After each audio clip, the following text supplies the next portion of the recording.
će zora. U subotu dan doleće iz daljine.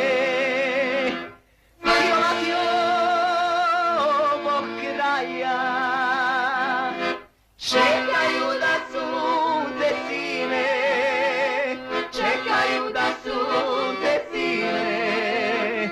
Joj, joj, joj, joj. Za Beograd, firmom Krstić, upravo se narod sprema.